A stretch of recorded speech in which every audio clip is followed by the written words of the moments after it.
otra vez bienvenidos y bienvenidas a la Casa Museo. Además veo que gente se ha ido sumando. Antes que nada, me gustaría decir unas palabras sobre todos los trabajadores y trabajadoras de esta Casa Museo, desde el personal que pertenece al Cabildo de Gran Canaria, como el técnico Juan Ismael Santana o Margarita Rosa, como el personal de limpieza o de seguridad, porque todos hacen posible que podamos abrir las puertas cada día. También a las subalternas, que son nuestras compañeras cada día. Las casas las hacen las personas, y si no tuviéramos su trabajo diario y su esfuerzo diario, no sería posible que pudiéramos llevar a cabo toda la actividad que llevamos en esta casa. Si me lo permiten, voy a hacer unas breves anotaciones sobre la historia de esta Casa Museo, aunque mi compañero Fran González ya ha hecho breves spoilers de lo que se van a encontrar ahora, ¿vale? La fundación del museo llegó, al igual que en el caso de otras casas museos o de otros museos del Cabildo de Gran Canaria, de la mano de don Matías Bea Guerra, mientras era presidente del Cabildo. Él tuvo una visión de futuro para fundamentar una red de espacios culturales públicos, porque hasta ese momento realmente no existían en la isla. El museo, no podemos olvidar, aunque ya se ha dado alguna pincelada sobre ello, tuvo la condición de museo-biblioteca en sus inicios, hasta los años 90. Teníamos la condición de ser la única biblioteca municipal de todo el sureste de la isla.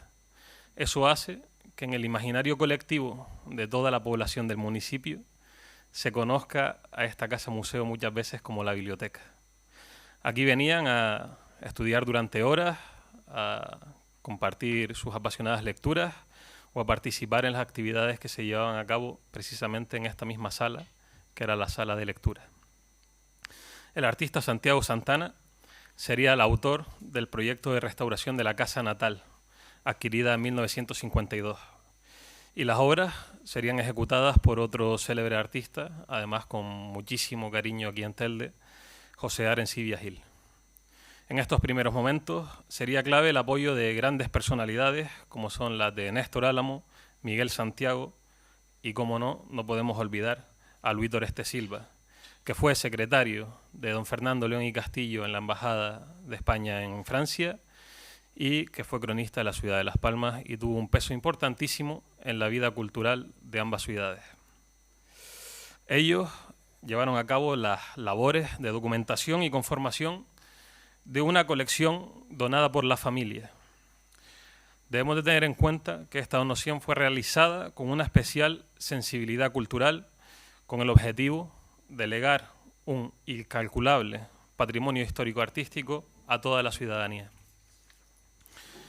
Destacan la espléndida biblioteca, la hemeroteca, pero sobre todo el despacho que don Fernando León y Castillo tenía en París, como bien saben, y que se conserva hoy en día en esta casa museo. También todo aquello relacionado con el puerto de refugio de la Luz de Juan León y Castillo, al cual no podemos olvidar, que muchas veces queda en una segunda posición, y que tenemos expuestos en la sala 204 del museo.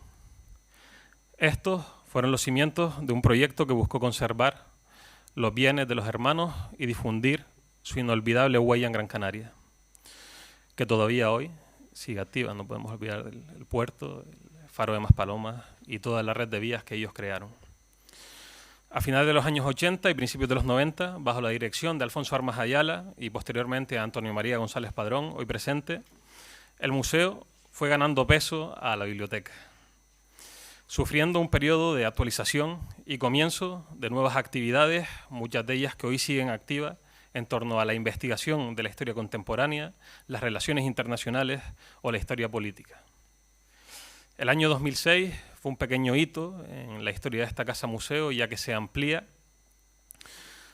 y poco a poco, durante la siguiente década, gracias al incansable impulso del servicio de museos y de la jefa de servicio también, Alicia Bolaños, hoy presente, conseguimos poner la instalación al día, tener las placas fotovoltaicas, tener un equilibrio sostenible en la energía de la casa, etcétera, etcétera, etcétera.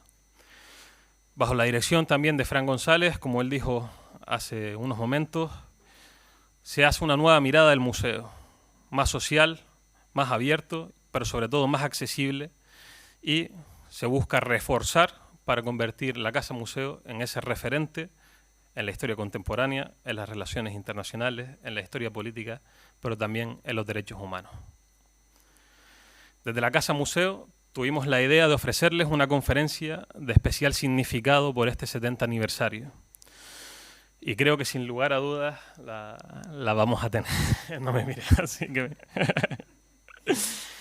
ya que la disertación girará en torno al papel jugado por la Embajada de España en París en la última etapa de don Fernando León y Castillo al frente de la delegación española diplomática en dicho país.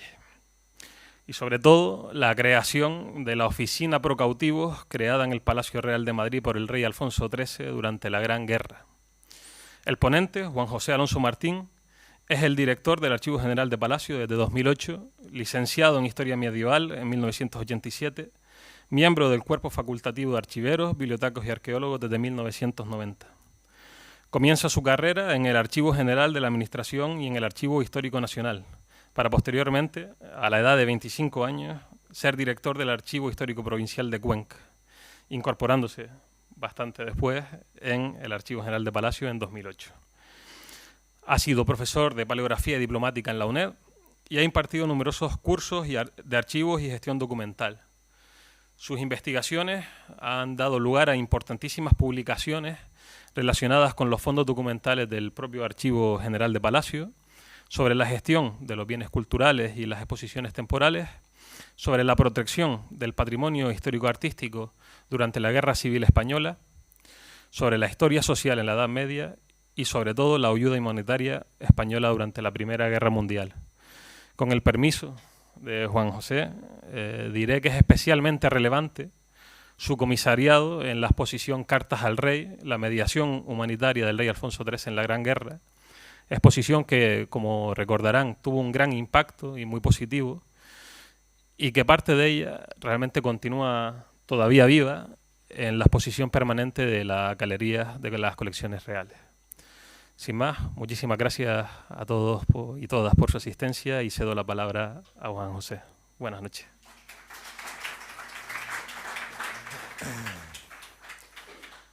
Muchísimas gracias, José Alejandro, por esta presentación. Me has pasado toda la presión ahora. En primer lugar, quería agradecer tanto a José Alejandro Díaz Hernández como a Juan Ismael Santana el ofrecimiento, en primer lugar, para poder impartir esta charla. Y, no sé, me lo acerco un poco más. Y bueno, todas las facilidades que me han dado. He de reconocer que es prácticamente la primera vez que visito la isla, pero prometo que vendré más a menudo. Quería, entre otras, en primer lugar, disculparme porque seguramente todos ustedes saben bastante más que yo sobre Fernando León y Castillo. Para nosotros, yo fui una figura que descubrí o que descubrimos en el Archivo General de Palacio en torno al año 2014-2015, cuando empezamos a trabajar con los fondos relacionados con la Primera Guerra Mundial que conservamos en el archivo, ¿no? Yo me voy a referir básicamente, primero, en primer lugar, voy a hacer una breve introducción sobre el Archivo General de Palacio, que esto es una obligación que exige mi puesto de trabajo, ¿no? Es un archivo público y de libre acceso para mayores de 18 años, es de titularidad estatal, somos un departamento de Patrimonio Nacional que pertenece al Ministerio de Presidencia y todas las demás cosas que es ahora, que todavía no me lo he aprendido, cómo se llama entero. Y conservamos fondos desde el siglo XII relacionados con la Real Casa y Patrimonio, es decir, con la Casa Real, con el patrimonio de la República, la Casa Civil del Jefe del Estado durante la dictadura franquista y el patrimonio nacional. En la página web de Patrimonio está el cuadro de clasificación en el que está más detallado. Además, contamos con más de 12 kilómetros lineales de documentación y somos el eje de lo que se llama la red de archivos de patrimonio nacional, que incluye el archivo del Alcázar de Sevilla, los archivos monásticos del Monasterio de las Huelgas de Burgos, el convento de Santa Clara de Tordesillas y los conventos de Madrid de Descalzas, Encarnación y Santa Isabel, que es documentación básicamente medieval, que son reales patronatos adscritos a la corona. Bien, para centrar un poco esta exposición, me gustaría hablar un poco sobre lo que significa la neutralidad española, prácticamente una semana después de estallar la Primera Guerra Mundial, el gobierno de Dato declara la neutralidad. España estaba en una situación muy complicada, apenas tenía ejército. Desde el desastre del 98 el ejército estaba muy deteriorado y la situación socioeconómica era bastante complicada. El hecho de declarar esta neutralidad, todos los países neutrales que habían firmado la Conferencia de Paz de La Haya de 1907, estaban sujetos a una serie de normas, como era no tomar parte en el conflicto armado, evidentemente, no prestar apoyo militar a ningún país beligerante, y se permitía la prestación de ayuda humanitaria. Esta ayuda humanitaria, hasta 1914, normalmente se refería a los prisioneros de guerra, a los que se hacía visitas en los campos de internamiento en el país enemigo, y a elevar protestas más o menos sonoras ante el país en el que se encontraban estos prisioneros. La labor humanitaria española es absolutamente pionera en el mundo. Es la primera vez que un Estado se implica de tal manera en estas tareas humanitarias, y se realiza canalizada en dos vertientes diferentes. Por un lado, el Ministerio de Estado, lo que sería el actual Ministerio de Asuntos Exteriores, y las embajadas y legaciones españolas en los países en guerra o incluso en los países neutrales como Suiza. Y además, Alfonso XIII, que dirigía con más o menos mano firme la política internacional española a través de su secretaría particular, su secretaría particular, y con la creación de la Oficina de la Guerra Europea, que no Oficina Pro Cautivos, que es una denominación que se inventó un biógrafo de Alfonso XIII, pero cuya denominación oficial es Oficina de la Guerra Europea. Me gusta mucho empezar este tipo de conferencias con esta fotografía, que corresponde a los funerales de Eduardo VII del Reino Unido en 1911, porque marcan, digamos, el inicio del final de una época y el inicio de una nueva época. Son los reyes reinantes europeos, excepto el zar de Rusia. He señalado, sentados en la izquierda está Alfonso XIII, Jorge V, el sucesor de Eduardo VII del Reino Unido, y Federico VII de Dinamarca, y muchos de ellos, 7 años después, ya no serían jefes de Estado de sus países, ¿no? Con lo cual es efectivamente el final de una época. Además, en el caso español se da una circunstancia, en el caso del rey de España, de Alfonso XIII, se da una circunstancia bastante compleja, y son los lazos dinásticos y familiares. Por un lado, su madre, María Cristina de Habsburgo y Lorena, es prima segunda del embajador de Austria y es sobrina de los archiduques Federico, Carlos Esteban y Eugenio de Austria, que ocuparon altísimos cargos en los ejércitos del Imperio Austrohúngaro. Y por otro lado, Victoria Eugenia de Battenberg, su esposa, es nieta de la reina Victoria del Reino Unido y es hermana de los príncipes Alejandro, Leopoldo y Mauricio de Battenberg, con los que Alfonso XIII tenía una relación personal muy cercana, especialmente con Mauricio, que le escribe una serie de cartas en 1914, antes de fallecer, en el frente belga, en el frente de Ypres. Son unas cartas escritas a lápiz, porque no les permitían escribir a tinta, para censurar todo aquello que considerase la autoridad militar. Y en ellas cuenta, por un lado, que lo que él quiere es luchar. Empieza contando en algunas cartas, y de repente en una de ellas me explica un episodio que lo cuenta con cierta comicidad, pero que es verdaderamente espeluznante, ¿no? Que pues en un bombardeo alemán ve cómo le salta la cabeza por los aires a una persona que está en la trinchera junto a él, que a él le pasa rozando la gorra, porque entonces todavía no tenían casco metálico el ejército británico, le pasa rozando una bala, como estalla pues una granada a varios metros y descuartiza a una persona. Lo que da es otro reflejo del horror de una guerra de un conflicto que hizo entrar a todo el mundo en una dimensión desconocida.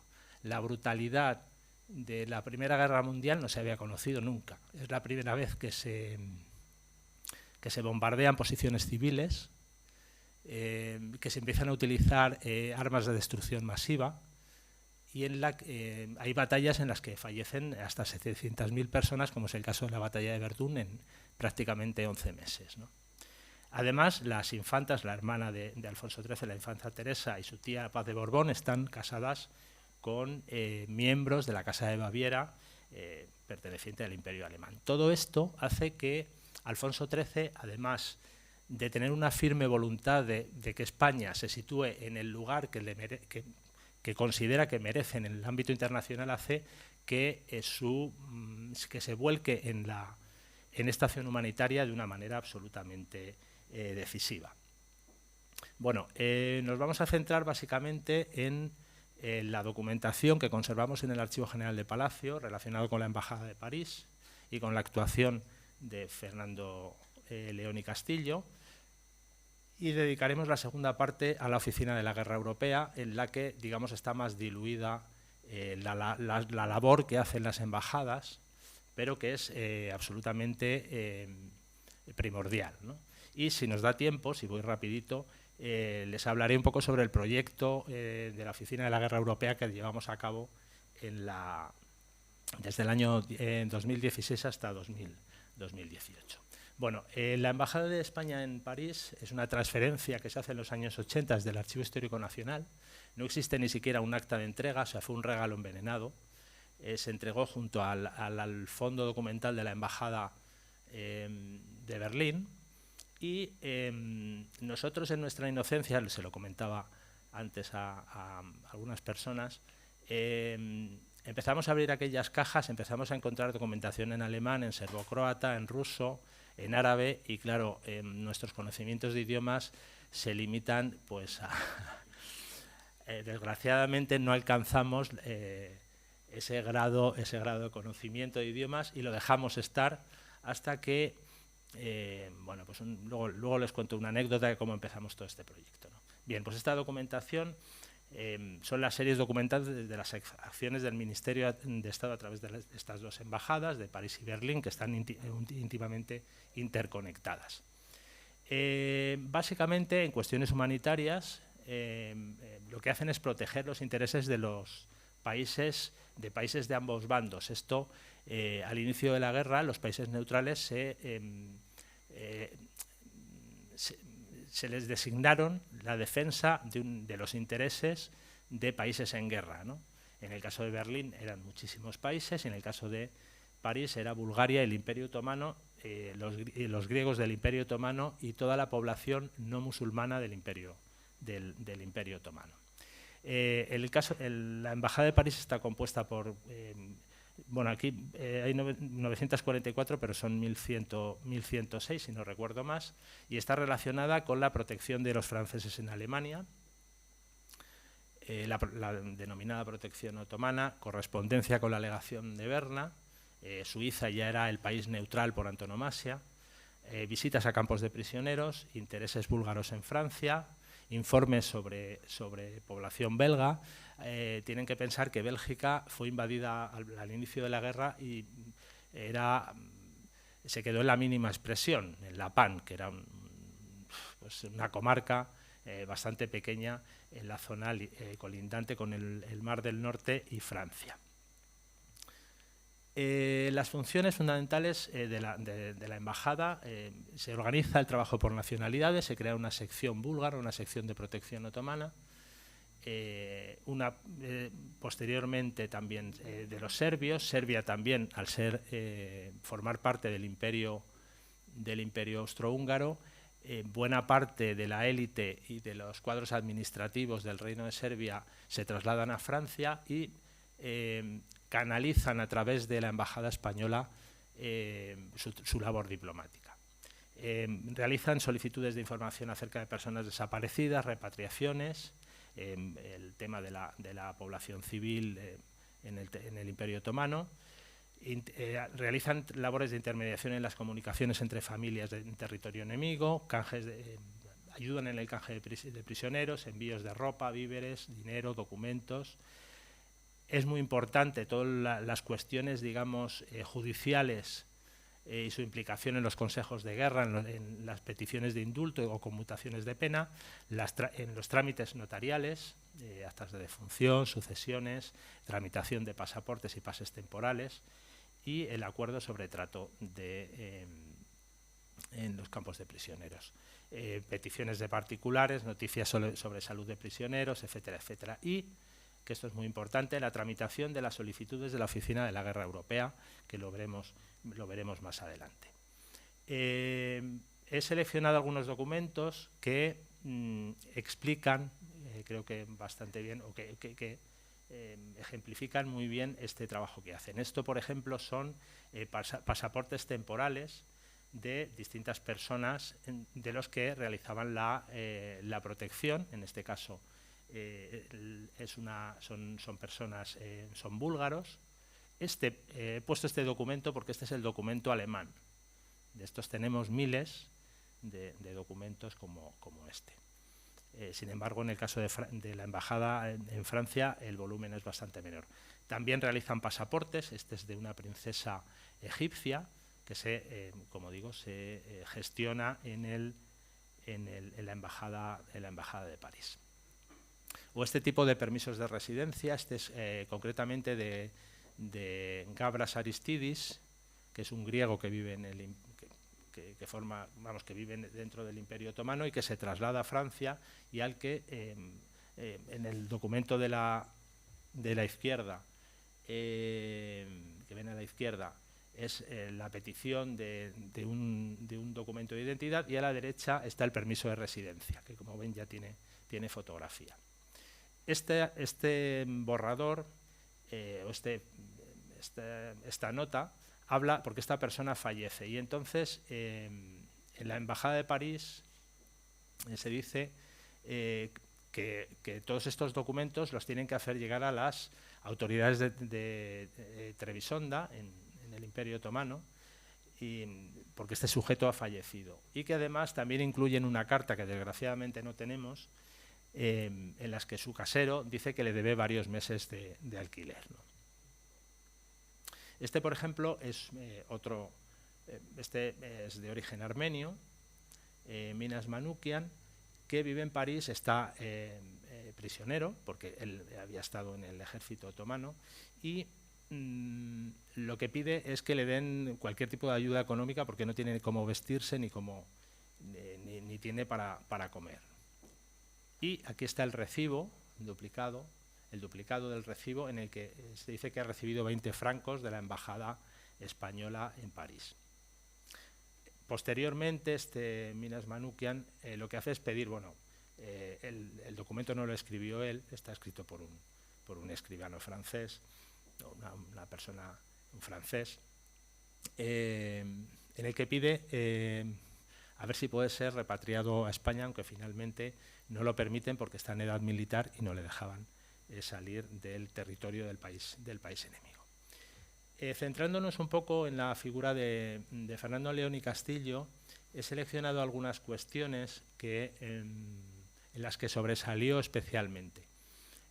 Como decía, yo no soy un experto en su biografía, pero sí que es cierto que que les voy a contar. En Francia era todo un personaje, fue, como saben, embajador durante muchos años, y ejerció su tarea de una manera bastante más pausada de lo que hicieron otros embajadores españoles en otros países europeos. Es conocida su enemistad con Polo de Bernabé, el embajador en Berlín, en las notas que envían al secretario particular del rey o al ministro de Estado del momento, normalmente suelen dejar una frasecita que habla de su compañero de profesión, dejándole, si no digo en mal lugar, pero sí dudando de la efectividad de su trabajo.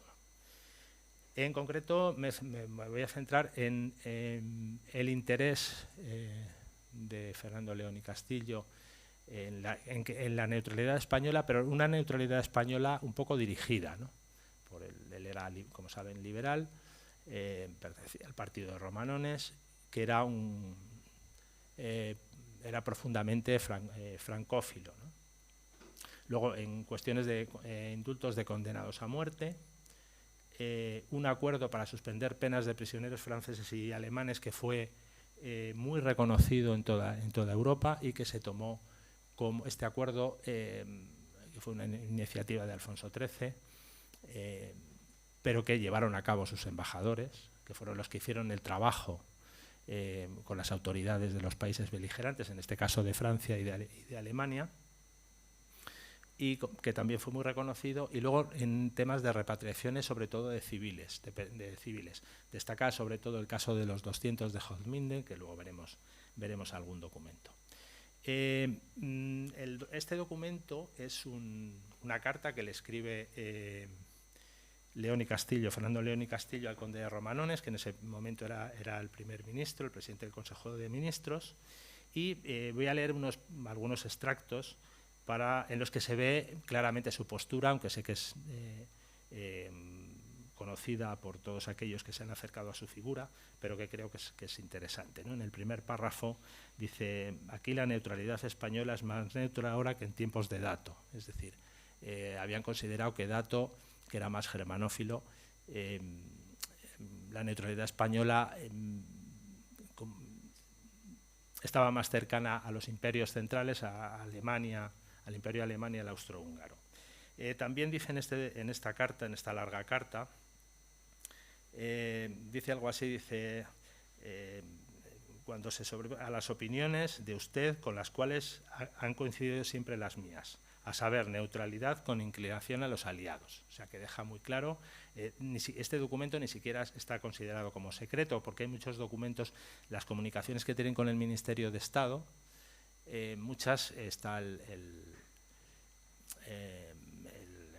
la palabra secreto o reservado, y digamos que era una postura absolutamente pública, ¿no?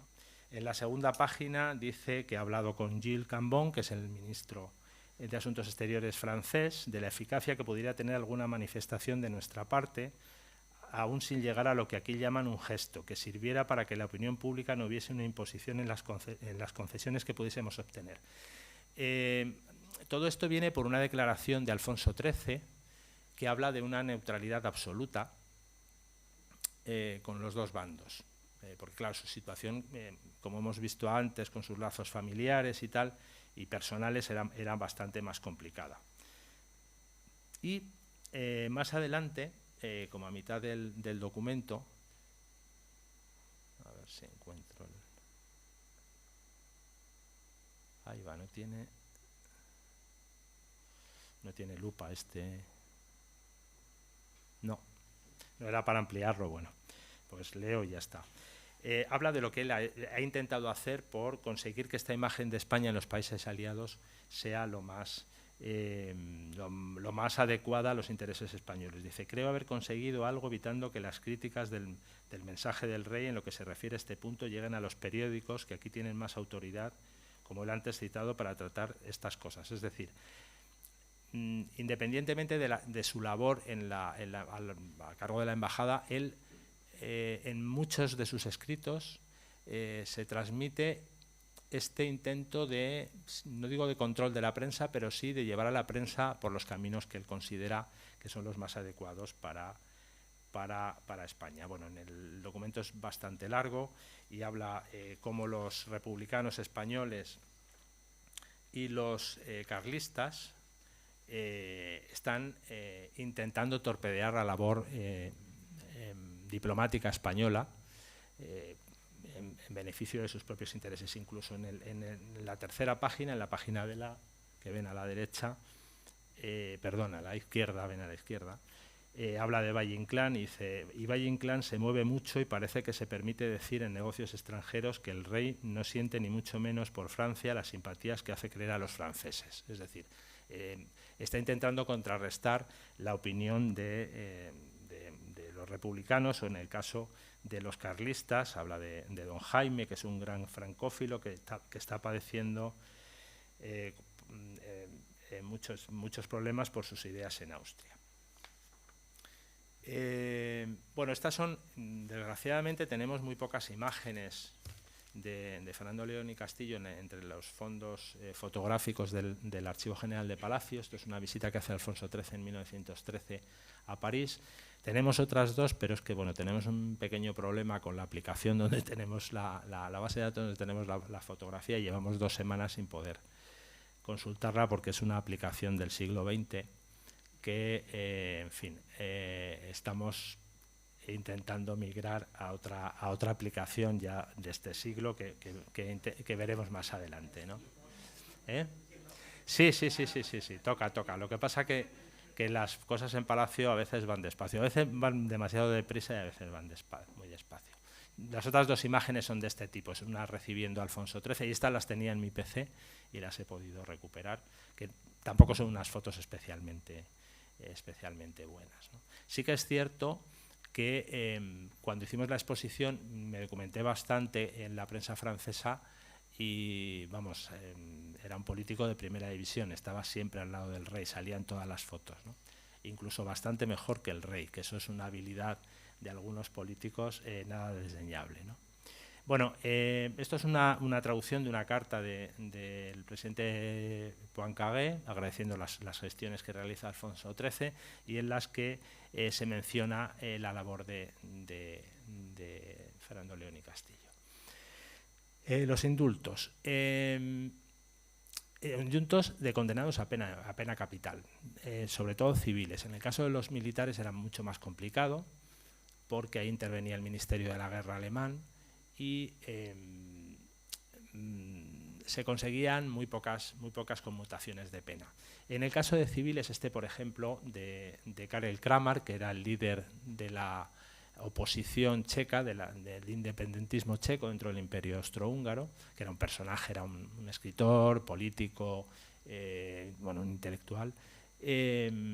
Fue una durísima batalla porque le acusaron de alta traición, que era lo habitual en estos casos, y aquí sí que es cierto que Fernando León y Castillo trabajó codo con codo con Polo de Bernabé, el embajador en Berlín, a pesar, como digo, de sus diferencias tanto ideológicas como yo creo que personales, para ayudar al embajador Castro, el embajador en Viena, ¿no? Y fue especialmente reconocido el trabajo que hizo Fernando León y Castillo en este sentido, porque movilizó a la prensa y a la intelectualidad francesa en un momento, en el año 16, en un momento que en Austria están pasando demasiadas cosas, ¿no? El emperador es de muy avanzada edad, su sucesor es demasiado joven, Carlos es demasiado joven, aunque era bastante más inteligente de lo que pensaban muchos, y fue un caso que se pudo leer en la prensa de toda Europa. Incluso ahí tenemos varias cartas de agradecimiento. Evidentemente los agradecimientos siempre son al rey, ¿no?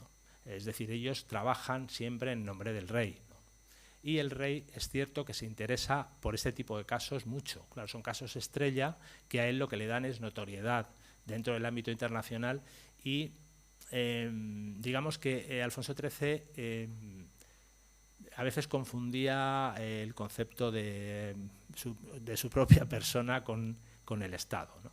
con España, ¿no? Con el Estado español. Y como digo, la mayoría de los agradecimientos son a él, ¿no? Esto es otro caso de René Guillaume, otro condenado a muerte en el norte de Francia. Este sí que era por Consejo de Guerra y por el Ministerio de la Guerra, había sido denunciado por el Ministerio de la Guerra alemán, que era prácticamente el fusilamiento o la pena de muerte casi definitiva, y este sí que lo consiguió hacer, ¿no? Luego hay otro caso, que es el de Edith Cavell y una serie de unas enfermeras en Bélgica, que fueron acusadas de haber ocultado a unos pilotos británicos que habían huido estaban prisioneros en Bélgica por los alemanes, y este fue un caso absolutamente mediático. Cuando ves la prensa de la época era prácticamente pues como los casos de los realities o cosas por el estilo, o casos muy mediáticos de algún joven en Tailandia que ha hecho cosas tremendas, ¿no? Digo, en cuanto a la cobertura de los medios, ¿no? A Edith Cavell, que era una enfermera británica, la fusilaron inmediatamente, pero consiguieron parar por la intermediación del rey de España, pero sobre todo el trabajo que hizo Fernando León y Castillo y la embajada, el personal de la embajada en París, consiguieron parar el resto de las condenas a la pena de muerte. Esto que he puesto, aplazamiento de penas de prisioneros alemanes y franceses, con este documento que le falta un trocito, que no sabía si ponerlo, pero es que no tenemos muchos documentos. Bueno, estos son copias de telegramas, no son los originales firmados por él, pero digo, bueno, tengo que poner los más importantes, ¿no? de León y Castillo. Este documento está ya en el taller de restauración, se lo puedo asegurar, para reintegrar el trocito que le falta. Esto es un papel biblia muy frágil y que ha sufrido, me temo que ha sufrido bastante a lo largo de su historia este tipo de papeles. Este acuerdo de aplazamiento de penas de prisioneros alemanes y franceses es una petición que realiza el presidente francés Poincaré en el año 15 a Alfonso XIII. Alfonso XIII idea, junto con el Ministerio de Estado, lógicamente, idea un plan para que todas las penas de los prisioneros franceses, militares alemanes y franceses, que están prisioneros en el país enemigo, no se ejecuten hasta que no se termine la guerra y se puedan llevar a cabo un juicio justo, porque se considera que no tienen una defensa con las mínimas garantías, y en esto trabajó incansablemente Fernando León y Castillo. Hay un montón de documentos en los que va contando todas las peripecias que le ocurren en su caso con las autoridades francesas, porque claro, era una negociación a dos bandas. León y Castillo lo hacía con las autoridades francesas y Polo de Bernabé lo hacía en Berlín con las autoridades alemanas, que normalmente eran bastante más estrictas en todos estos temas que podemos relacionar con la ayuda humanitaria. Y va contando pues un poco, ayer me reuní con Cambón, con el ministro de Asuntos Exteriores, o con el encargado del negociado de prisioneros, y me pusieron pegas, y entonces se va viendo cómo van negociando, cómo se va construyendo este acuerdo. Son bastantes documentos en los que interviene Amalio Gimeno, el ministro de Estado del gobierno español, y en estos es donde se ve, digamos, esta rivalidad entre los dos embajadores estrella, digamos, de la diplomacia española en esos años, o desde los embajadores estrella, junto con Merry del Val en Londres y el marqués de Villalobar en Bruselas, ¿no? Que hizo una labor también increíble. Finalmente se consiguió, es que esto, claro, si pudiese ampliarlo, pues pero bueno, ¿qué le vamos a hacer? Así avanzamos un poco más. Como digo, fue un acuerdo que marcó un antes y un después en el trato a los prisioneros en los campos de internamiento de estos países, ¿no? Como ven, son bastantes bastantes documentos en los que escribe indistintamente al secretario particular del rey como al ministro de Estado, ¿no? Porque digamos que administrativamente él tenía que rendir cuentas al ministro de Estado, él y todos los jefes de las legaciones españolas. Lo que pasa que el interés de Alfonso XIII en la política exterior en esos momentos, además, hacía que escribiesen también a su secretario particular, que era el que pues, le informaba de todas estas cuestiones. Bueno, las repatriaciones. Fernando León y Castillo se interesó muchísimo por la repatriación de población civil, sobre todo de franceses, que habían sido obligados a ir a Alemania, les habían tomado prisioneros y les habían obligado a ir a Alemania y estaban realizando trabajos forzados, básicamente. En principio eran hombres, pero terminaron siendo, también empezaron a llevar mujeres para que trabajasen en las fábricas de armamento, básicamente, ¿no? Eran trabajos muy duros porque eran jornadas de 16, de 14, 16 horas diarias y hacían las labores, digamos, de perfil más bajo, de nivel más bajo, las más duras, ¿no? Permitiendo pues, que las mujeres alemanas que trabajan en estas fábricas hiciesen otro tipo de tareas.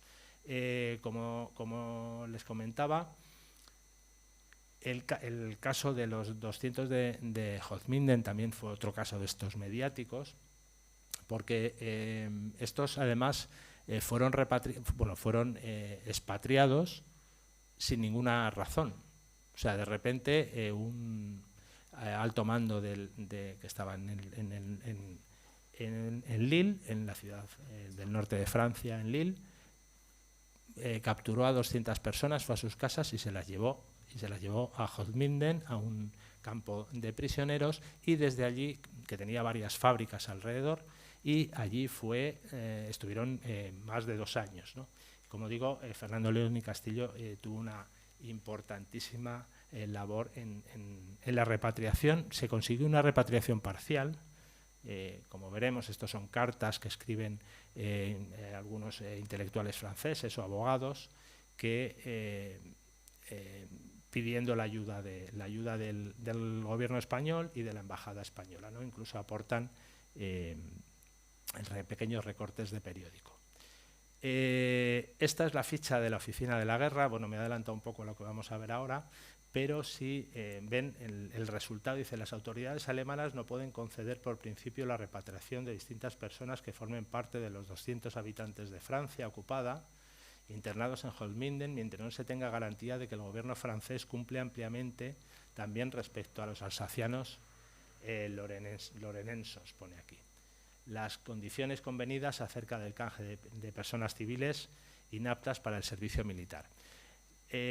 Únicamente se repatriaban a su país de origen personas que no eran aptas para el servicio militar, tanto si eran civiles como militares. El resto podía ser personas de 60 años, que en mi edad, por cierto, eran considerados ancianos.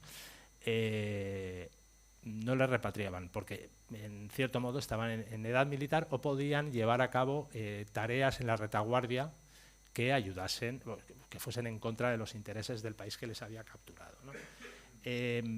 Los alemanes aquí presionaron mucho porque en 1914, cuando empezó la guerra, en Alsacia-Lorena, que fue, como saben, había sido territorio alemán, luego francés, luego otra vez alemán, habían capturado a varias decenas de habitantes de origen alemán y les habían llevado al centro de Francia a realizar trabajos también, trabajos forzados, por decirlo de alguna manera. Y como digo, finalmente se consiguió un año más tarde la repatriación de las mujeres y de las personas de mayor edad. Digamos que esta sería un poco los ejemplos de las labores más destacadas en las que Fernando León y Castillo destacó, independientemente de su trabajo cotidiano, que fue un trabajo absolutamente impresionante, el de todas las embajadas y legaciones españolas en Europa. Bueno, esta segunda parte la voy a dedicar a la Oficina de la Guerra Europea, en la que las embajadas, y la Embajada de Francia, digamos que es un actor fundamental, pero que lo que hace es no tiene mucho reflejo en la documentación.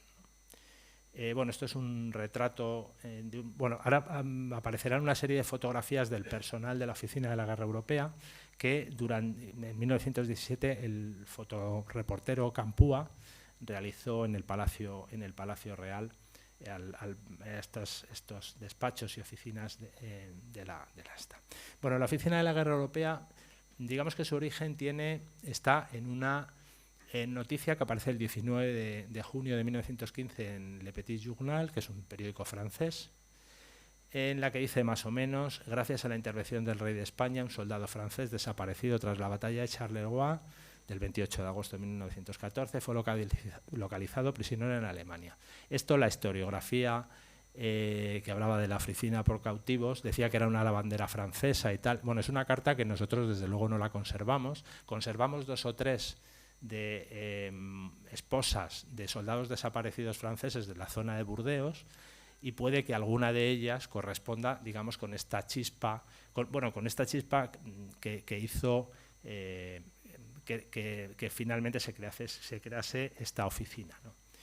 Esta noticia salió en la prensa francesa al día siguiente y después en la prensa del Reino Unido, unos días después en Alemania, en el resto del continente y posteriormente en todo el mundo.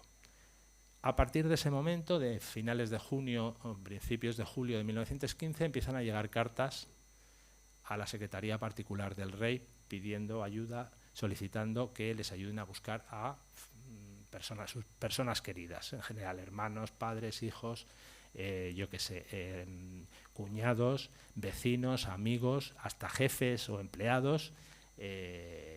Y esta avalancha de cartas, esta es una fotografía, el del centro es Emilio María de Torres, el secretario particular del rey. Este despacho ahora mismo es el taller de restauración de porcelana, que gracias a estas fotografías conseguimos identificar dónde estaban en Palacio, que están en la 4ª planta, donde están todos los talleres de restauración.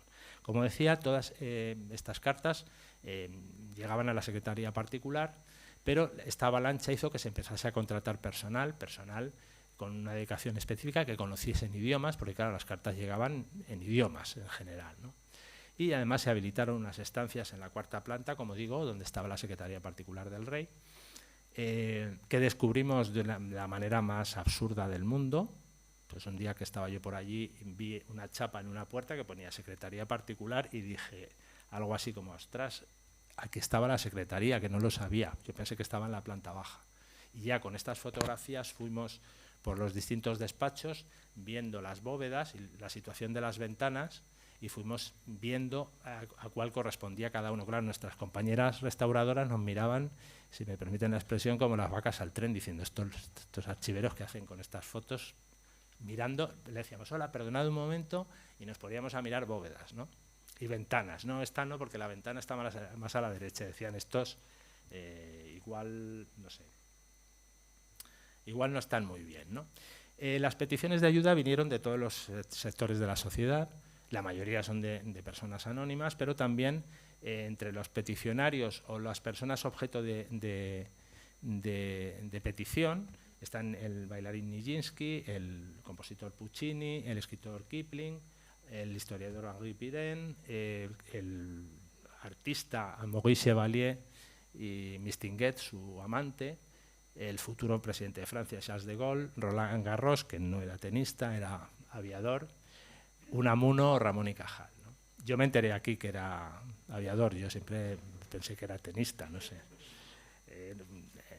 Bueno, en la oficina se creó un procedimiento específico para agilizar los trámites, con una serie de fichas y formularios impresos por países, que es, yo he hablado algunas veces de un sistema informático sin ordenadores, ¿no? Por un lado se utilizaron fichas de colores que identificaban a los distintos países. Esto era, en principio, para búsqueda de soldados desaparecidos en el frente, ¿no? Que era el término de soldado desaparecido, bueno, que sigue existiendo en realidad. Claro, esa persona no está declarada fallecida oficialmente, con lo cual sus viudas, madres o hijos no tienen derecho a ningún tipo de compensación. Sus esposas o viudas no pueden volver a casar. Son situaciones De hecho, hay muchos casos que lo que piden es que encuentren los restos. Saben que han fallecido, pero que encuentren los restos. Bueno, pues se organizó con fichas de colores. Esta ficha, bueno, que claro, pretendía ampliarla. Este sistema era una ficha doble. La ficha superior era una ficha de consulta, en la que estaban los datos de la persona objeto de búsqueda y quién era el peticionario, aquí abajo. Y luego esta ficha, en la que eran básicamente los mismos datos, el nombre y el apellido y el nombre, el regimiento al que pertenecían, la graduación, el número de matrícula del ejército si lo tenían, dónde había desaparecido, la fecha de desaparición, y esta ficha, esta parte inferior, se rasgaba, se enviaba a la embajada española o legación del país enemigo. Si era un francés que estaba luchando en el norte de Francia contra los alemanes, se enviaba a Berlín. Si era un italiano que estaba luchando contra los austrohúngaros en los Alpes, se mandaba a Viena y viceversa. Si era un británico que estaba luchando, que voy a decir yo, en África, pues se mandaba a Berlín, tal. Ahí se hacían las averiguaciones en el Ministerio de la Guerra correspondiente, también con la Cruz Roja o con las asociaciones, las ONGs que trabajasen con los prisioneros de guerra. Y en esta parte inferior, no sé si lo ven con el cursor, se ponía el resultado de las indagaciones, ¿no? Esto, por ejemplo, es de un soldado austrohúngaro, húngaro en realidad, de nacionalidad húngara, y el resultado es actualmente desconocido. Esto, bueno, son unas carpetillas que se empezaron a usar para cada uno de los expedientes para guardar las cartas y esta ficha cuando llegaba a Palacio, con el resultado de las averiguaciones, que se dejaron de usar porque eran carísimas, y hay una nota en la que dice el secretario que dejen de usarlas porque esto no puede ser. Lo que pasa es que es una pena no tener 180.000 expedientes con estas carpetillas tan chulas. Y esto, bueno, pues son las fichas de un austrohúngaro, la verde de un italiano, esta naranja, que en realidad era amarilla en inicio, belgas y franceses, y esta azul es de un soldado ruso. Estos son los ficheros y las fichas que conservamos en la actualidad, que son unos ficheros que se construyeron. En este de aquí, digamos, la ficha de referencia se situaban en estos cajones de arriba, y en las de abajo, que se abren verticalmente, estarían los expedientes con las cartas que se habían recibido y la ficha de gran formato que había llegado. Estas son las contestaciones que se daban desde París, perdón, desde la oficina, desde el Palacio Real, en 4 idiomas, inglés, francés, italiano y alemán, en función del tipo de respuesta que fuesen a dar. No era lo mismo contestar, hemos localizado a la persona tal en el campo de prisioneros, o está herido, o está en buen estado de salud, o lo que sea, que decirle que había fallecido o la circunstancia que fuese, ¿no? Estos son los sellos que se utilizaban en toda la tramitación. Son fundamentales esta estrella, que significa que el recomendante es muy importante, normalmente era el rey. Esta cruz significaba que se había respondido ya la carta. Y este fecho EAE, que nos llevó por la calle de la amargura porque no sabíamos qué era, hasta que me lo descubrió un señor que vino a hacer una consulta al archivo y lo vio en mi pantalla, significa fecho de extremo a extremo, es decir, que se ha cumplimentado todo el trámite, que está ya finalizado. Y estuvimos años, hicimos una porra incluso, teníamos un documento de todos los técnicos del archivo, poníamos unas tonterías monumentales porque no conseguíamos que en el Ministerio de Asuntos Exteriores nos dijesen qué significaba esto, y fue un señor que los había archivado cuando estuvo en la mili. O sea, estas cosas. Bueno, esto es el negociado de traducción. La oficina se organizó en 3 servicios, de información de militares, servicio de repatriación y canje de militares heridos y enfermos, y el servicio de información países ocupados.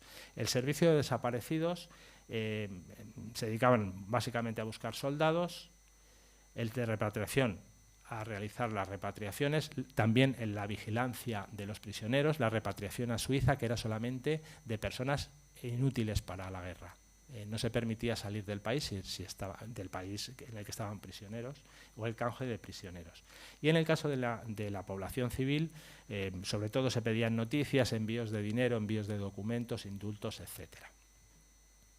Y también, bueno, realizan otra serie de funciones tal.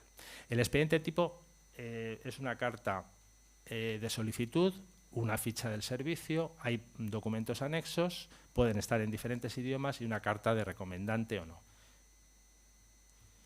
Este caso es de Richard Sumner Gamble, un soldado británico, que escribe su padre, que es bombero en Londres y que había escrito, que había conocido al rey Alfonso XIII en el cuartel general de bomberos de Londres, y le cuenta que le enseñó el método para arrar un caballo. Muchos escriben un poco intentando sonar, o que cuando lo lean, que sean únicos, ¿no? Esto lo hacen muy bien los franceses y los británicos, los alemanes ya menos, los austrohúngaros poquito, y los italianos son un poquito despropósito, porque a veces dicen, quiero que busquen a mi hijo, y ya está, no dan ni el nombre, ¿no? Entonces, esto dificulta mucho las cosas, ¿no? Esta es la ficha con todos sus datos.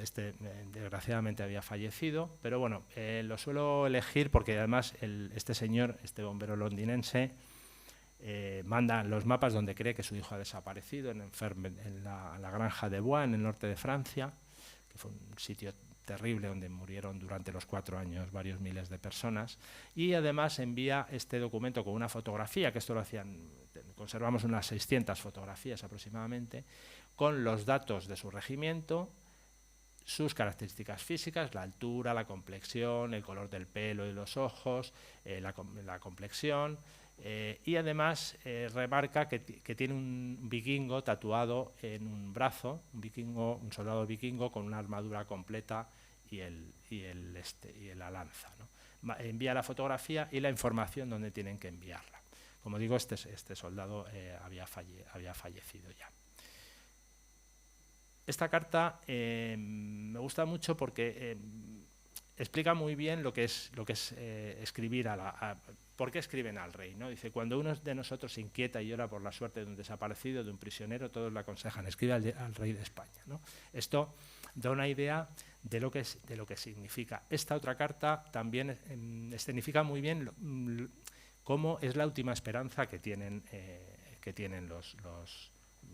muchas personas en todo el mundo. Dice, he agotado todas las vías posibles, me he dirigido por carta a amigos, a las autoridades, recurrí a la intervención de la Cruz Roja, de Berna y de Ginebra, me dirigí a la Embajada de España en París, todo ha sido probado, pero en vano, no he podido saber nada sobre el destino de mi hijo. Es decir, es la última esperanza que tienen en localizar a sus seres queridos, ¿no? Estos son algunos ejemplos de textos, de cartas. En estos hablan de cómo se han enterado, ¿no? De la publicidad, a través sobre todo de la prensa. Y luego ya, sobre todo los franceses son, digamos, bueno, esta es una belga que ha perdido a su marido, a sus 2 hermanos y a su cuñado cuando invaden Bélgica los alemanes, les han fusilado, y de los 3 hijos que van al frente, uno de ellos ha vuelto mutilado, de los otros 2 no tengo noticias. Y añade pues esta frase, ¿no? Afortunadamente uno de ellos, François, estaba en buen estado de salud luchando contra los franceses. A este sí que le seguí la pista y este sobrevivió toda la guerra. Pues luego hay otra serie de casos, sobre todo con jovencitos, ¿no? Por ejemplo, es de una madre frágil. El último era mi único hijo, mi única esperanza, mi único consuelo, mi ayuda, mi apoyo en la vejez, y es este niño de 18 años que fallece en la bahía de Heligoland, en las costas alemanas, en un barco, ¿no? Bueno, estos son otro tipo de textos, todos son más o menos en la misma línea. Normalmente los franceses y los británicos son los más sentimentales, digamos.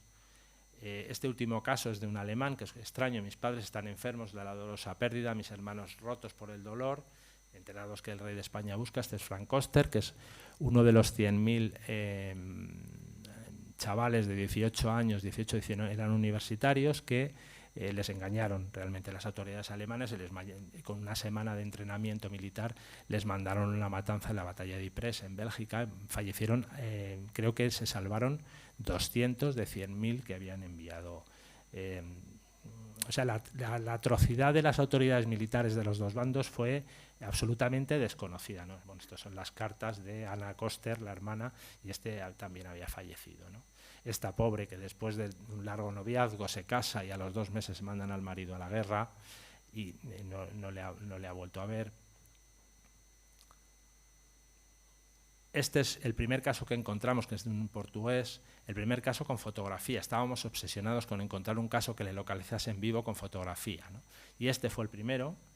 Llevan 9 años casados, escribió varias veces, escribió en portugués, en francés y finalmente en castellano también. Y este es Orlando Quaresma Paiva, que sus descendientes nos escribieron hace 2 años. Sabían de la oficina de la guerra y tal, y les mandamos el expediente y se presentaron en Madrid toda la familia, pero cuando digo toda la familia son 16 personas en mi despacho, que yo me quedé impresionado, ¿no? Porque les enviamos el expediente y esta es la ficha en la que dice abajo, se encuentra en el campamento de Bresen, ¿no? Y este es, digamos, como de nuestra familia, ¿no? En el caso de los prisioneros se recurre mucho a los niños. Y bueno, pues esto podría estar... también utilizan mucho las descripciones físicas. Esta es de un soldado que falleció en Galípoli, un soldado australiano de 22 años. Y como digo, cuando las familias sabían cómo era el horror de las trincheras y cómo se amontonaban los cuerpos entre las trincheras de los dos bandos enemigos, muchos mandaban este tipo de datos, de los datos físicos, para que los pudiesen identificar, ¿no? Ya estuviesen vivos o muertos, ¿no? Esto es otro caso británico, de uno que lleva otro tatuaje de una chica rubia en un brazo. Esto es un alemán que llegó a la embajada francesa. A este pobre le confundieron con varias personas. Y finalmente su mujer escribía diciendo, ese no es mi marido, ese no es mi marido, hasta que finalmente le comunicaron que había fallecido. Bueno, esto es una niña. Este fue un caso muy mediático también, del de Sylviane Sartor, porque esta sí que escribió la niña, que pedía que repatriasen a su tío enfermo, que estaba prisionero en Alemania. Alfonso XIII la escribió, esta carta salió en la prensa, nosotros tenemos una fotografía, no tenemos desgraciadamente el original, y finalmente se consiguió la repatriación, pero porque le faltaban los 2 brazos y claro, estaba inútil para la guerra, ¿no? Y estos son entre civiles, de personal civil. Sobre todo el último caso, gracias a Dios y a ti por el dinero, he podido pagar los gastos del colegio, comprar los libros y los cuadernos, hasta las cosas más cotidianas. Estas eran cómo se comunicaban con sus familiares que estaban al otro lado del frente, ¿no? O este último caso de una modista polaca que vivía en París, que enviaba 150, 200 francos cada 3 meses a sus hermanos que vivían en el futuro, en lo que luego se conoció como el futuro gueto de Varsovia. Bueno, este es el caso que les comentaba antes de Edith Cavell y Luis María Tullier, en el que intervino Fernando León y Castillo. Y vamos a pasar a la base de datos y vamos a ver un poquito, porque esto, bueno, fue objeto de... Bueno, voy a ponerlo más fácil. Todo esto lo catalogamos. Madre mía, parece que no sé escribir. Lo catalogamos y lo digitalizamos. Este es el registro de autoridad de Fernando León y Castillo, con esta fotografía que es la de Wikimedia, no tiene más misterio, en la que, dependiendo de los datos que tengamos, de los más de 350.000 registros de autoridad de personas objeto de búsqueda, pero también de recomendantes o de personas que participan en los trámites, bueno, pues está relacionado con absolutamente todos estos casos que ven aquí.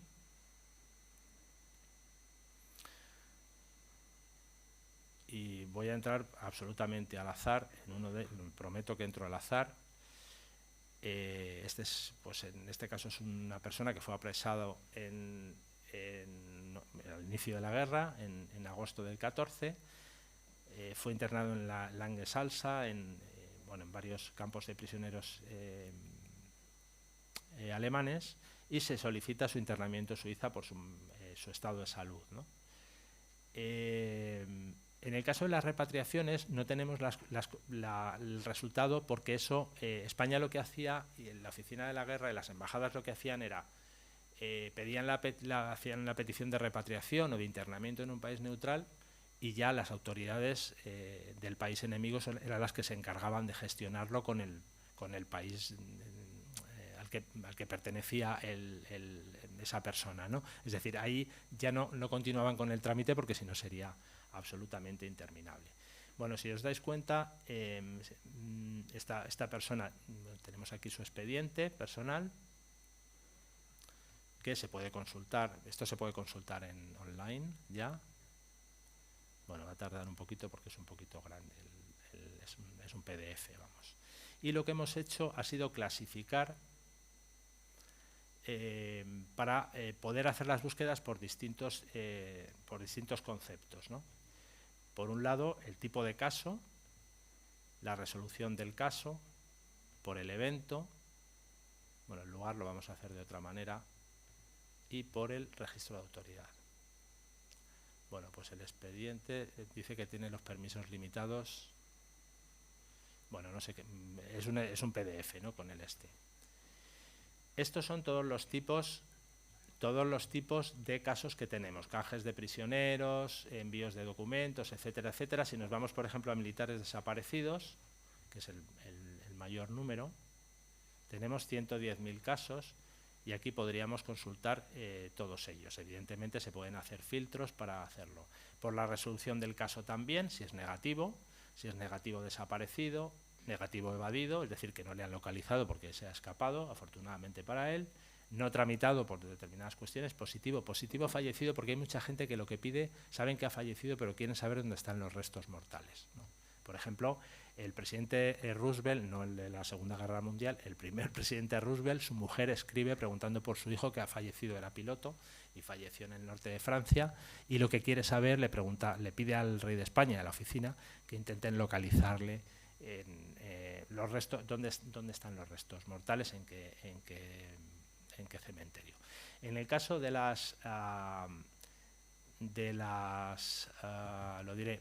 los eventos, hemos creado todos los frentes. Bueno, si nos vamos al frente occidental, que es el del que tenemos más casos, porque tenemos casos sobre todo de Francia. Aquí estarían todas las batallas, y si, pues yo que sé, la batalla de Verdún, por ejemplo, hemos incluido en la Wikipedia en inglés y francés, aparte en castellano, y las denominaciones en inglés y en francés, para que se pueda buscar por ahí, ¿no? Estarían todos los casos que están asociados con todos los lugares de la batalla de Verdún. Si entramos, por ejemplo, en Charles Barricot, que no sé quién es este señor,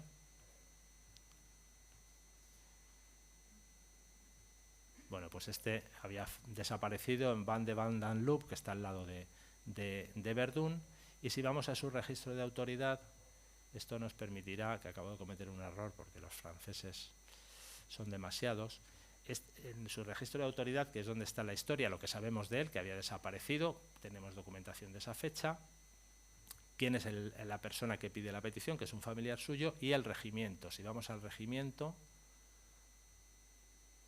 nos saldrán todos los soldados que están asociados al 409 Regimiento de Infantería francés, que son todos estos, es decir, que podemos ir navegando por todos ellos.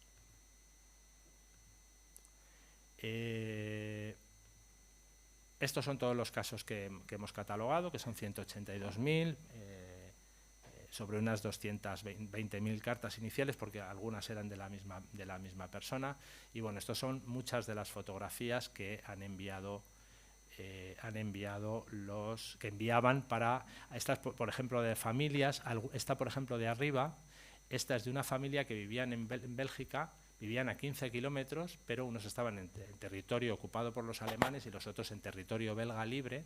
Y esta es una fotografía para felicitarse las Pascuas a su primo, a su hermano panadero, que está en la zona ocupada por Alemania. Lo que pasa es que los alemanes se conservan aquí porque los alemanes no permitían que enviasen fotografías. Lo consideraban que era un tema de espionaje o algo por el estilo, y no permitían, por eso se conservan estas fotos. No son como las de los soldados, que las enviaban para ayudar en la búsqueda, ¿no? Y bueno, finalmente, porque ya me he pasado de tiempo, no me estoy pasando ya, me voy a pasar de tiempo, vamos a ir a una cosa que estamos implementando, que tengo muchísimas ganas. Pues no sé dónde está. Vamos a hacerlo porque aquí sí que está. Es que he tenido un serio problema con los... no, aquí no está. Con las presentaciones. Bueno, esto es un mapa.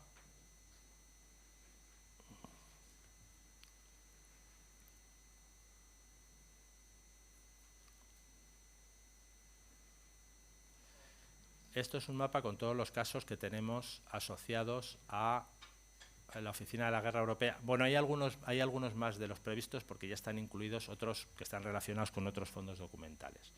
Pero esto, si vamos ampliando,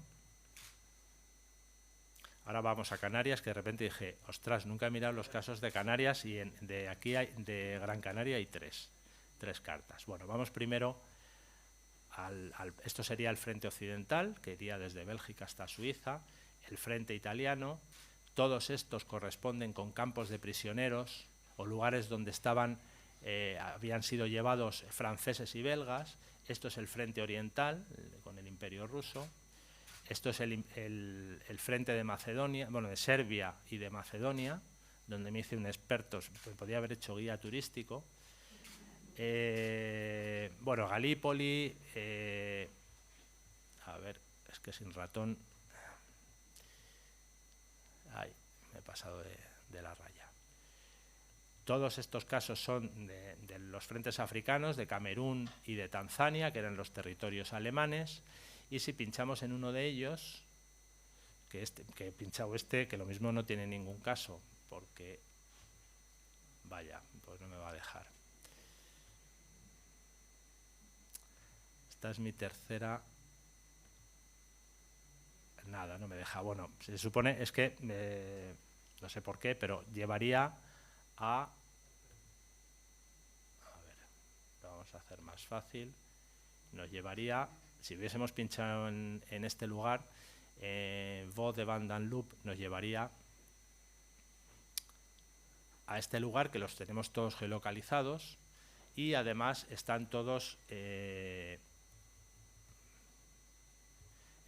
en varios idiomas. Por ejemplo, he cogido el actual ciudad de Bitola en Macedonia del Norte, lo hemos puesto con el nombre que tenía en ese momento, que son nombres sobre todo afrancesados, ¿no? O no francófonos, pero casi, con las denominaciones del país de origen al que pertenecen ahora, luego en inglés, alemán e italiano, inglés, alemán y francés, fundamentalmente, y en polaco en algunas otras ocasiones, para que se puedan hacer las búsquedas por esos lugares.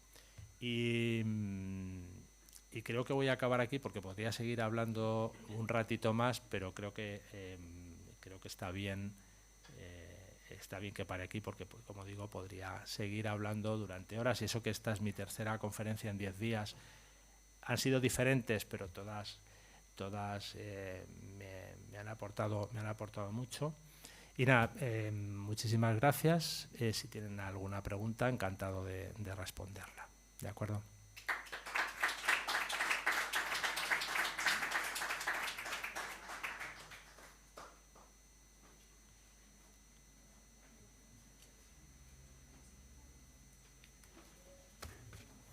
Sí, si tienes alguna pregunta aquí. Sí. Sí.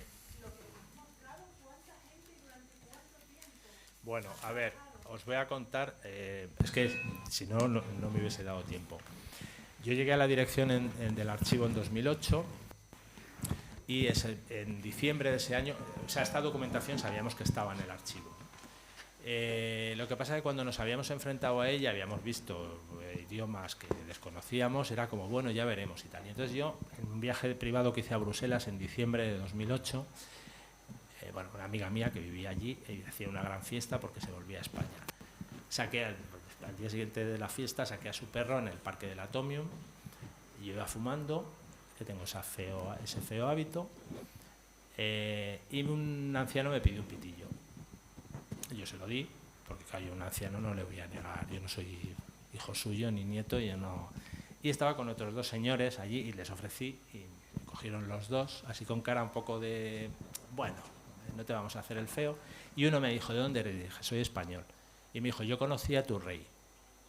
Y yo, sí, bueno, el rey Juan Carlos viene mucho. Yo qué sé, pues no sé, estas cosas, ¿no? Que dices, pues vale, pues fenomenal. Dice, no, a su padre y a su abuelo vienen en el año 23 desde, dijo un nombre en flamenco de una localidad flamenca que desgraciadamente no me enteré que. Para agradecerle lo que había hecho durante la Gran Guerra por Bélgica. Y entonces, de repente, claro, me quedé como, ostras, esto es un poco el resultado de todo lo que tenemos allí y que no nos hemos atrevido, ¿no? Entonces yo volví a Madrid, se lo comenté a la que era por entonces la subdirectora y le dije, Mar, mira lo que me ha pasado en Bruselas y tal. Y nos pusimos a ello, empecé a dar la tabarra, he sido el funcionario más pesado de Patrimonio Nacional durante 8 años, desde 2008 hasta 2016 que salió el proyecto. Yo toda conversación que tenía con mis superiores era, me decían, pues qué buen día hace hoy y tal, y yo sí, o qué mal, que va a nevar y tal, y digo, sí, bueno, no te he contado que durante la Primera Guerra Mundial hacían altos el fuego para jugar al fútbol los alemanes y los británicos y no sé qué. Pues esto hay que arreglarlo porque este tejado, no sé cómo. Si vieses cómo estaban en los hospitales de campaña, o sea, era todo, yo solo hablaba de la Primera Guerra Mundial, ¿no? Porque queríamos hacer una exposición o hacer algo para el año 2015, que era el centenario de la fundación, de la creación de la Oficina de la Guerra, ¿no? Durante esos primeros años fuimos estudiando un poquito, bueno, un poquito bastante, viendo toda esa documentación, cómo se organizaba, porque todo esto que os he contado aquí, que hay un libro que publicamos cuando la exposición Cartas al Rey, en las que esta compañera mía explica perfectamente todo el funcionamiento y que podéis ver en la página web también de Patrimonio. Todo esto nos costó, como digo, hasta el 30 de julio de 1916, en el que por fin que se cerraba el presupuesto ese año, el 30 de julio, que yo me iba de vacaciones y me llamaron por teléfono para decirme, Juanjo, te han aprobado el proyecto, porque era un proyecto bastante caro, de más de 1 millón de euros, y esto lo catalogaron 12 personas durante 2 años y medio a punta de pistola. Tenían que hacer un número, a punta de pistola, entendedme. Trabajaron a destajo, era personal contratado que hablase idiomas, nos pasaba como la oficina de la guerra, que necesitábamos gente que hablase idiomas, ¿no? Y luego 3 personas digitalizando, que fueron unas 700.000 imágenes. Es que me he relajado tanto que al final no os lo he contado. No os he contado porque os quería haber contado esto, ¿no? Pues eso, que tenemos 182.000 registros, 350.000 registros de autoridad de personas y de instituciones, como esta que hemos visto de León y Castillo, 11.000 lugares geolocalizados, el tesauro de batallas, y luego en las 700.000 imágenes que digitalizamos, ¿no? Y esto luego hicimos una exposición, que ya que estamos y aguantáis 5 minutos más, os enseño unas cuantas fotos, ¿no? Una publicación en la que participé junto a mis compañeros del archivo, que hicimos, digamos, todo lo relacionado, y esto es el personal contratado con sueldos dignos. Por primera vez en muchos años, los técnicos que se contrataron trabajaban a destajo, pero cobrando sueldos dignos y no cobrando esos sueldos que cobraban cuando se contratan empresas, que es una auténtica pena porque se pierde. Pides gente que tenga un máster y en este caso un idioma con conocimientos de verdad de alemán o de húngaro y para que cobraban por aquel entonces 800 euros. Estos no tuvieron sueldos dignos. Y bueno, luego hicimos esta exposición que lo que queríamos, la inauguró, fue la primera que la inauguró el rey Felipe, e iba a estar 3/4 de hora, estuvo más de 2 horas viendo la exposición. De hecho hizo un gesto graciosísimo a uno de sus jefes de protocolo que le dijo, señor, como diciendo que nos tenemos que ir a dar de cenar a las niñas, esto me lo invento yo, ¿no? Que nos tenemos que ir, y le hizo un gesto así como, quita, joder, déjame que estoy aquí, estaba manipulando unos interactivos que teníamos. Y tuvimos más de casi 300.000 visitantes, que para una exposición de documentos de archivo, de hecho, la mejor cosa que me dijeron fueron compañeros archiveros jóvenes que me dijeron, Juanjo, gracias por hacer una exposición de archivos que no parece de archivos, que no es porque lo que intentábamos era esto, mostrar la acción humanitaria, que era muy desconocida, y como digo muchas veces, el reinado de Alfonso XIII, que tiene muchas luces y sombras y que terminó como terminó,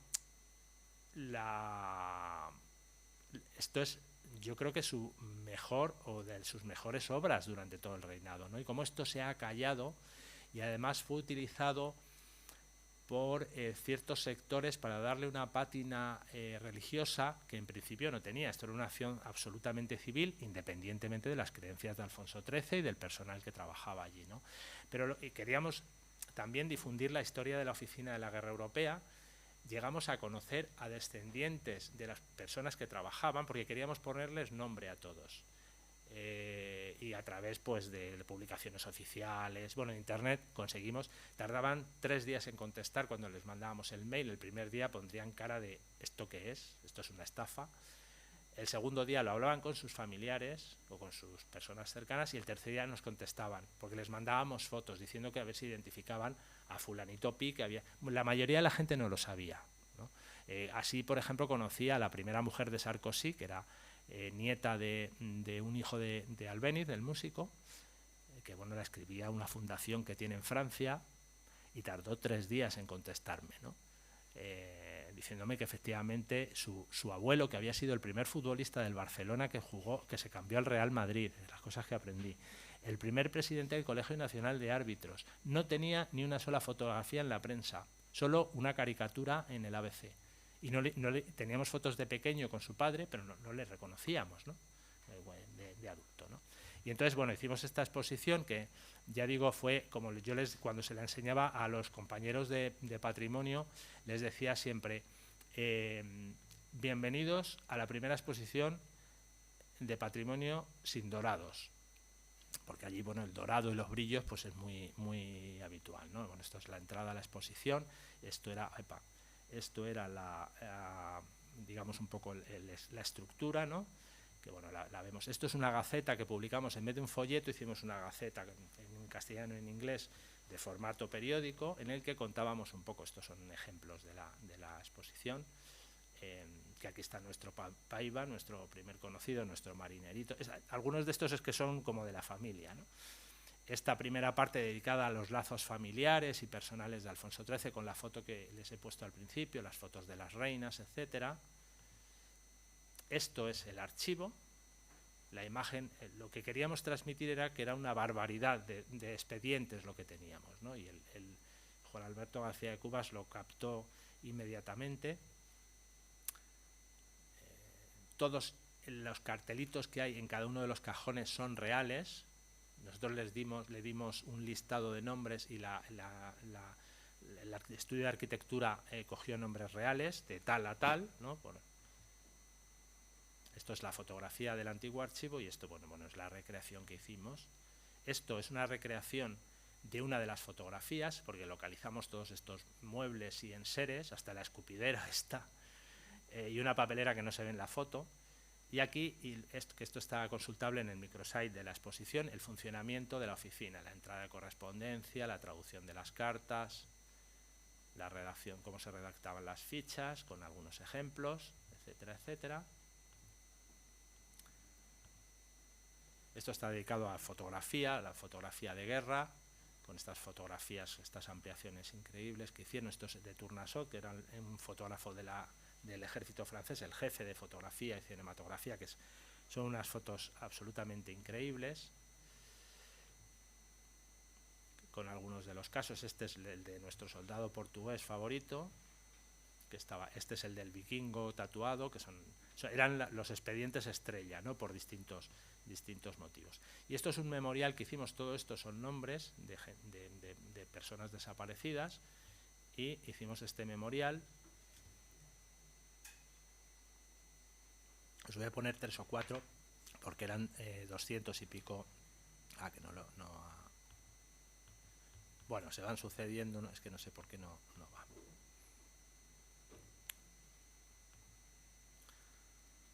Y aquí, también en el microsite de patrimonio, podéis encontrar lo que es el archivo de la oficina, con todos estos casos de los distintos frentes, con distintos soldados, en los que contamos su historia. Y se pueden ver también los documentos los documentos que generaron, ¿no? Y esto es el archivo abierto, esto es el archivo que hemos visto antes cerrado, aquí se abren los cajones y aquí es donde decidimos que teníamos que contar las historias, ¿no? Más o menos por aquí vi al embajador británico con los ojos así, vamos, que se me abrazó. Yo, cuando lo recuerdo me emociona también porque fue muy emotivo que de repente, después de un achuchón que me había pegado la embajadora de Polonia, porque claro, Polonia no existía como país, y me dijo, ¿de Polonia no hay casos? Digo, sí, además en esta vitrina de aquí me pegó un achuchón que me dejó así un poco como esta señora, no, en fin, no la conozco de nada, ¿no? Y de repente que el embajador británico verle llorando te llega mucho, ¿no? De hecho, al embajador francés le hice, creo que fueron 6 visitas en distintos días con franceses y bueno, esta es ya la última sala. Aquí debería haber una foto de León y Castillo, pero como no teníamos foto buena, pusimos una de Quiñones de León, que fue su sucesor, porque no teníamos fotografías. Está Merry del Val, el británico, el marqués de Villalobar en Bélgica.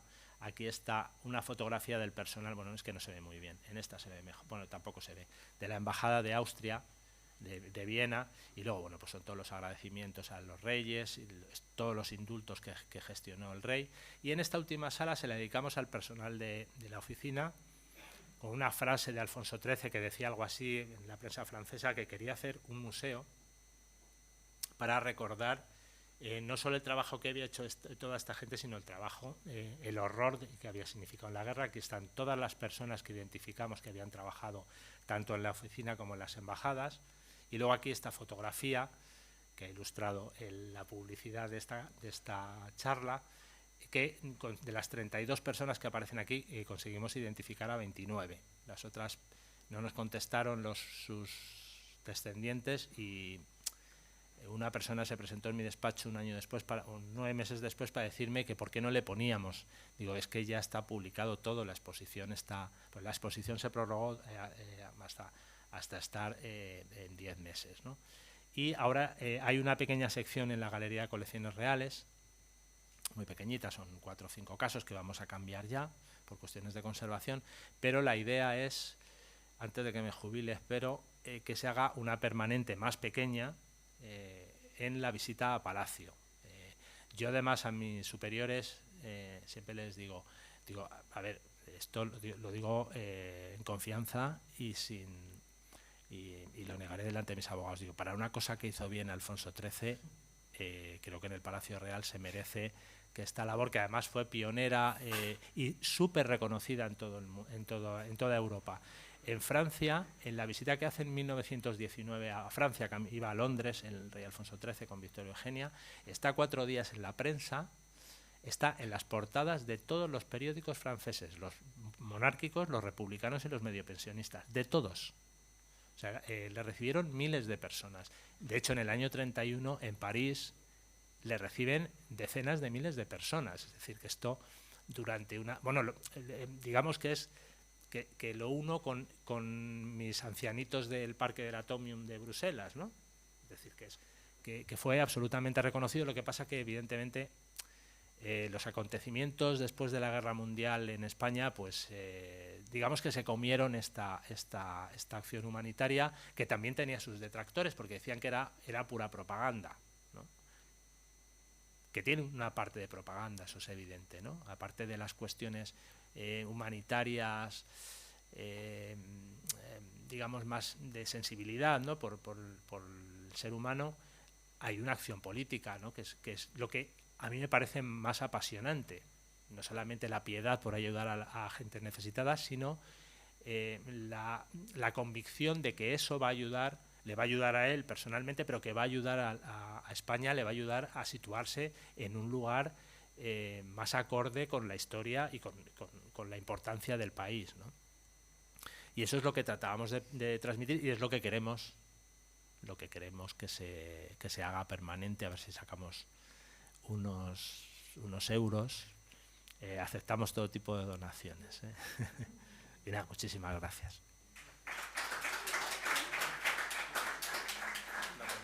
Sí. Sí. Bueno, agradecerte y también al nuevo director esta conferencia que a mí me ha parecido como eso, como una conferencia documental. Daba la impresión, igual que te dijeron que gracias por haber hecho una exposición que no parecía tal, pues a mí me ha parecido una conferencia documental, como si estuviese viendo también una especie de película. Quería comentar una cosa. Me parece muy interesante que haya citado en varios momentos de la conferencia a la mujer, porque te iba a hacer una pregunta sobre eso, tanto cuando hablas de la familia real, como cuando pones fotografías de los pasaportes, cuando hablas incluso de las prisioneras y asesinadas, cuando hablas cuando se pusieron las mandaron a trabajar en la fábrica.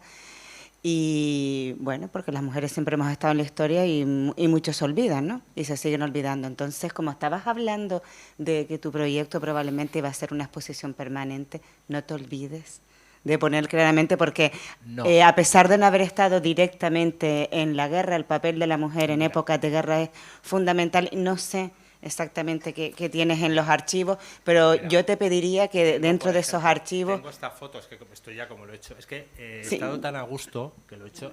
Yo normalmente hablo bastante más deprisa y he estado súper tan relajado que, que al final no os he contado el proyecto, os lo he contado así un poquito pues a punta de pistola. Esta foto es de las primeras mujeres que trabajan en Palacio en labores administrativas, que no trabajan al servicio, bueno, pues realizando labores, tareas de servicio, ¿no? Y esta foto está en esta portada de este proyecto aposta. Si me voy a la otra presentación, a unas fotos que no os he enseñado porque ya no me daba la vida, estas fotos que me podría tirar un día enseñando fotos porque son increíbles.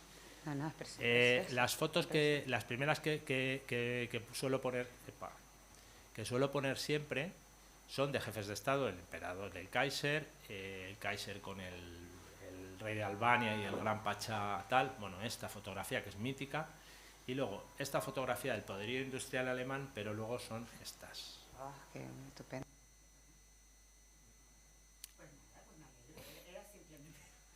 Luego ya pongo más poderío. Sí. Claro. Estoy un poco cansada de ver a veces libros de historia que como mucho no dedican un capítulo al final. Y al igual que yo digo, los museos no son una habitación aparte. No. Bueno, voy pasando fotos y así ya cuelo estas fotos que... ahora, lo que quería añadir que en esta historia son importantísimas. Las que escriben son mujeres, la mayoría. La mayoría de los textos que os he puesto, que he pasado rapidísimo, porque digo, si no, no salimos de aquí, porque os iba a contar la historia de cada texto, que me hubiese llevado... Una segunda conferencia. Las cartas más emotivas y que más explican en general son mujeres. Y estas, por cierto, son las únicas imágenes que tenemos de muertos. Solamente hay dos, y está de caballos en Verdún, que esto sí que quiero decirlo, 700.000 muertos y 5 millones de caballos. 5 millones de caballos en 11 meses. O sea, es como... los utilizaban muchos, claro, para alimentar a los cientos de miles de soldados, ¿no? Pero sí que me gusta tal. Y entonces, lo hemos tenido muy claro. En los expedientes del personal que trabajó en la oficina, hay una de ellas que escribe al secretario particular una carta diciéndole, por favor, enviadme el trabajo a casa porque tengo a mi hermano dice con tifus, sería con gripe española, bueno, en fin. Y no puedo ir a trabajar, pero quiero seguir trabajando, ¿no? Ni siquiera sus familiares sabían sus descendientes sabían que habían trabajado en Palacio, pero no sabían nada más, ¿no? Y el trabajo de las mujeres, además, se nota muchísimo. Cuando empezamos a ver cómo funcionaba todo, digamos que toda la parte más organizativa, más de organización, lo hacían mujeres. A pesar de que eran solamente 5 o 6, bueno, las que aparecen en las fotos porque eran algunas más, ¿no? Y sí, creo que le hemos dado la importancia que tienen, tanto en la guerra, ¿no? Porque estábamos empeñados en mostrar las imágenes de la retaguardia con las mujeres, como las mujeres son las que Hay unas fotografías de mujeres trabajando en el campo que son brutales de Centro Europa, que son absolutamente increíbles, ¿no? De bonitas y de duras a la vez, ¿no? De bonitas desde el punto de vista, digamos, artístico, pero evidentemente la guerra en principio es una cosa de hombres, ¿no? Ha sido una cosa de hombres, ¿no? Entonces eso es lo que se ha transmitido. Y en la exposición también procuramos, en el caso de la población civil, dar especial importancia a los casos de mujeres, ¿no? Para intentar equilibrar un poco que el sufrimiento, evidentemente los que estaban en las trincheras, que os aconsejo que os leáis Tempestades de acero de Ernst Jürgens, que es una persona que estuvo en la guerra, es de Alianza, es un libro finito que cuenta todos los horrores de la guerra con cierto tono cáustico en algunas ocasiones, pero que está muy bien, pero el sufrimiento también estaba al otro lado, ¿no? de las trincheras. Bueno, pues no sé si alguna... Pues si no hay ninguna pregunta más. Sí. Sí. No, ¿quieres? Sí. Claro. Muchas veces he escuchado críticas sobre Alfonso XIII por su intervención en la política de aquel tiempo en España, y mi reflexión es, no es de alabar que España se mantuviera neutral en ese tiempo, en la Primera Guerra Mundial, o no era tanto de él, sino de los políticos de aquel entonces. Y mi pregunta es... ¿en qué bando entraría España, ya por los enlaces, por las relaciones familiares de los monarcas, si hubiera dado el paso ese de entrar? No se entró en la guerra básicamente porque era imposible, porque España no tenía ejército. Se había destruido en el 98. Y entonces no tenía un ejército, vamos, yo creo que nos podría haber invadido hasta Andorra, o por lo menos Portugal seguro. ¿Y en qué bando? Pues eso hubiese dependido seguramente del Congreso de los Diputados, ¿no? A pesar de la influencia que tenía Alfonso XIII en la política nacional, tanto en la diplomacia y tal, yo creo que que la intención de las fuerzas liberales era estar con los aliados, y de los conservadores estaban más con los imperios centrales, ¿no? Es pues lo que pasaba en todos los países, ¿no? Digamos el antiguo régimen con las democracias y las repúblicas, ¿no? Y entonces yo creo que se estuvo siempre más cerca de los aliados que de los imperios centrales. Lo que pasa es que Alfonso XIII estaba por encima de eso.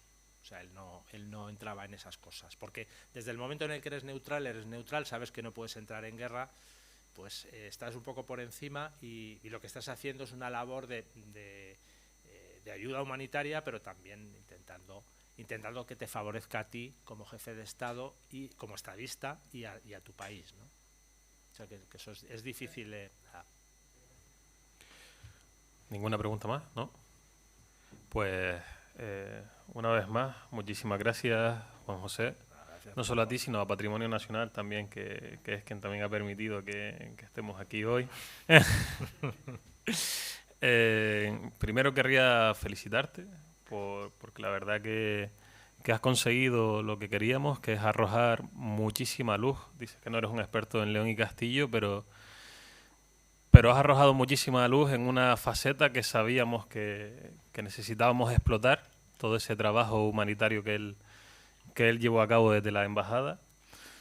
Y también muchísimas felicidades porque el proyecto es excelente. Ojalá todos los archivos de este país pues tuvieran el nivel que ustedes tienen, y sobre todo una cuestión de ser también por tu parte más sensible, por así decirlo, porque se nota que vives el proyecto, que disfrutas trabajando en él, que tienes una sensibilidad especial respecto a lo que es el conflicto y lo que es la guerra, y eso al fin y al cabo hace que los proyectos sean muchísimo mejores y muchísimo más humanos. Así que muchísimas felicidades, muchísimas gracias a todos y todas por estar con nosotros esta noche. Buenas noches y nos vemos el miércoles.